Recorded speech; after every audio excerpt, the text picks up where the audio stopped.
Vítajte u môjho nového videa Dom mora. Dom mora je jedno z najkrajších akvárií, v ktorom som bol. Môžete si tam chytiť rybu do ruky alebo pohľadkať. Dokonca sú tam aj také ryby, ktoré vám obrízajú akože ruku. A teraz za chvíľočku uvidíte, ako to vyzerá na recepcii. Na recepcii máte nad sebou akoby jeden veľký bazén. To je tu. S rybami. Dokonca tam je že vraj krokodíl.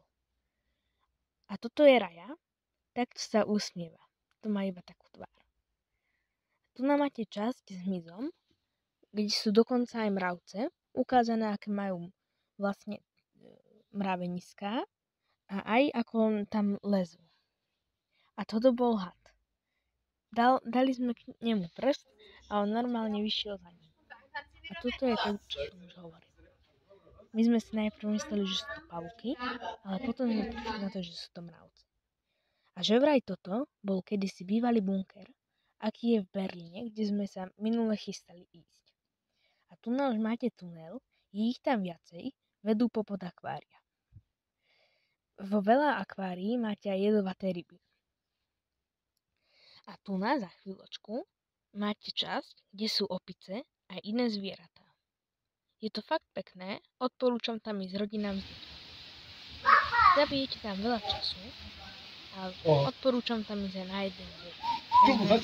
Tam na veľkú, čiže sme si išli pozrieť na veľkonočný, ktorý hneď idem za chvíľu. Poďme pri to zabradli. Tiež sa na ňom pracuje. Ušla. A ak ešte nemáte like a odber, prosím vás ho dajte. Tým podporíte moju tvorbu a je to iba jeden klik. A budem mať čoraz lepšie a lepšie videá. A tu už máte jednu takú veľkú rybu. Nie je to upravené, ale naozaj taká bola. Tu máte krabov a toto je výhľad na mesto. Stále ste v meste, že je to taký zvláštny pocit, že vy ste pri rybách a pri iných zvieratách a stále ste v meste. Skoro v centre mesta. Toto je taká menej zaujímavá časť, kde sú odpadky vlastne, ktoré sú v mori. Z nich je vytvorená aj taká veľká veľryba. A tam bol prvý žralok, taký veľký, ktorého sme spozorovali. Toto už bolo veľa žralkov a iných rýb. Bolo to fakt celkom veľké akvárium. A potom bol jeden tunel, ktorý šiel tiež popod jedovaté ryby. Toto bola aj Raja medzi nimi a bolo tam fakt veľa rýb. A tu máte aj také sklo, cez ktoré ste sa mohli pozrieť dole. A boli tam aj také huby, ktoré sa rozťahovali a zaťahovali. Ale to sme neodfotili. A tu máte časť, kde boli papagáje a iné zvieratá. To bolo tiež veľmi pekné. A my sme tam boli tiež s dieťaťom. A veľmi sa jej tam páčilo.